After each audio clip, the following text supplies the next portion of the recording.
Today in Rome, events are unfolding that leave many of the faithful unsettled.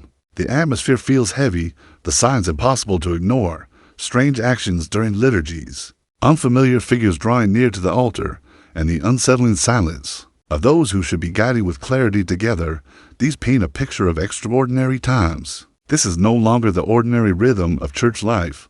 It feels like a threshold moment, a point from which there may be no turning back for many Catholics watching closely. It does not seem like random confusion, but rather the steady advance of an organized agenda, one capable of reshaping the very heart of the church. Across parishes and dioceses, ordinary believers ask the same question: why are the bishops silent? Why do they allow these things to happen?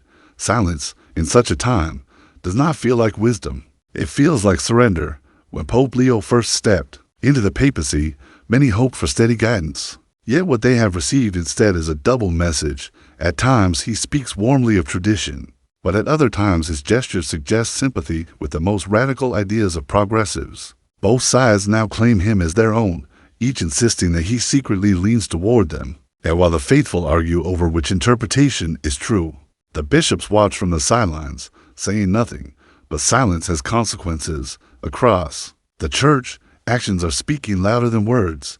In the United States, a seminary recently dismissed professors who remained loyal to Catholic theology, branding them as inconvenient. In southern dioceses, even reverent celebrations of the ordinary Mass have been stripped away. Alongside restrictions on the Latin Mass, these Masses, treasured for their dignity and prayerfulness, have now been erased without explanation. Such decisions do not look like chance. They look like a coordinated effort, and one that knows Rome will not interfere.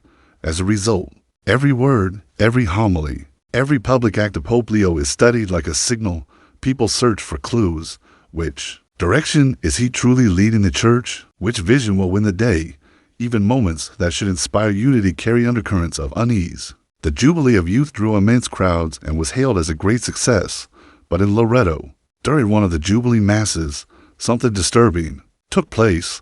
A woman dressed in priestly clothing joined the consecrating priest at the altar, raising her hands at the moment of consecration as if she too were performing the sacred act. Some dismissed it as confusion, others saw it as a warning, because Catholic teaching leaves no room for such ambiguity. The consecration is the act of the priest alone. That this unfolded so openly, without correction, shocked many, and it was not an isolated case.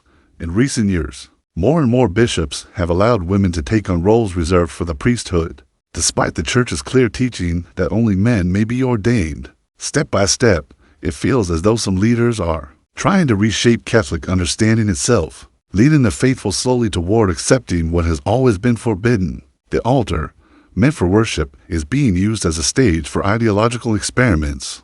This points to something larger. The ordinary Catholic looks on and begins to suspect a deliberate plan, not reform, but revolution, a project designed not to guard tradition, but to replace it. Some bishops even speak of new beginnings and corrections of history, as though centuries of faith were errors to be fixed. But such thinking does not preserve the Church. It risks creating a hollow shell and imitation of the faith, an anti-church that wears the outer garments of Catholicism, but loses its soul. History has seen such moments before. The 16th century began with promises of renewal, but ended in the shattering of Christendom. Leaders who thought they were saving the faith instead fractured it. Today, the threat is even more dangerous, because this time it comes from within the hierarchy itself. The danger is not a loud schism, but a slow one. What is condemned today may be tolerated tomorrow, normalized the next day, and eventually defended as essential. By then, many will not even notice how far things have drifted. A new normal will have replaced the truth. That is why so many Catholics tremble at recent events. They sense a fault line running through the Church. They fear the moment when the hidden schism will no longer be hidden, and when that day comes, the faithful may be forced to choose sides. The crossroads is clear. One path clings to tradition, continuity, and truth. The other path seeks change, applause, and harmony with the world. One protects the Church's soul, the other empties it. But even in this storm, one promise cannot be forgotten. Christ said the gates of hell would not prevail. The Church has survived heresy, betrayal, and persecution before. It will survive this as well. But survival will demand courage, sacrifice, and fidelity from the faithful. And so the question hangs in the air. Will Catholics hold fast to what has been handed down? Even if leaders remain silent, will they keep their eyes on Christ? Even if the altar becomes a battlefield, in the end, no false agenda and no counterfeit church can undo his promise. But the trial of this age may be to stand firm when everything else seems to fall. What is unfolding now is not just a passing storm, not just another moment of internal tension. It feels like a test, one of the greatest the church has faced in centuries. Because this battle is not fought only in theology books or Vatican documents. It is unfolding before the eyes of ordinary believers in the parishes where they pray, in the masses where they kneel, in the silence of leaders who should be protecting them. For the faithful, every gesture has become a signal. Every silence has become a question.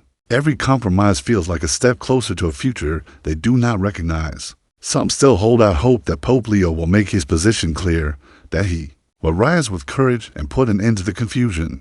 But others fear that the ambiguity is intentional, that the lack of clarity is itself the plan. And so Catholics whisper in fear, what happens if this continues? What happens if tomorrow brings more experiments at the altar, more dismissals of faithful voices, more bishops pressing for new paths that rewrite what has already been taught with authority? The risk is simple: a church within the church, a parallel institution, still calling itself Catholic, but moving in a different direction, away from tradition, away from truth, away from Christ. The danger is not only division, it is deception, because if such a shadow church grows quietly, many will not realize they are being led away until it is too late. The confusion of today could become the normality of tomorrow, and once that new normal takes hold, it will be nearly impossible to undo. But history reminds us, the church has faced trials like this before. The Arian crisis of the early centuries left most bishops silent while confusion spread. The faithful clung to the creed, often against their own shepherds. The Reformation split Christendom and seemed to scatter the church forever, yet each time the truth endured. Each time God raised up saints and martyrs to defend the faith. Each time the church was shaken, but not destroyed. The faithful of today may soon be called to show the same courage, to hold fast to the Mass, the sacraments, and the teachings handed down even if leaders waver. To remember that the church is not the invention of bishops or popes, but the bride of Christ himself, and though men may fail, his promise does not. This is why what happens in Rome now matters so deeply, because these are not just internal quarrels. They are battles for the very heart of Catholic identity. If the church loses its soul, if the altar becomes only a platform for human agendas, then everything collapses. But if Catholics stand firm, if they refuse to abandon what has been entrusted to them, then even in the darkest hour the light of Christ will not be extinguished. So the faithful pray. They wait. They cling to what is true, and though they tremble, they know that truth does not depend on numbers, or applause, or power. It depends only on Christ, who promised to remain with his church until the end of time. And that is the hope that no hidden plan, no false reform, and no silent schism can ever take away.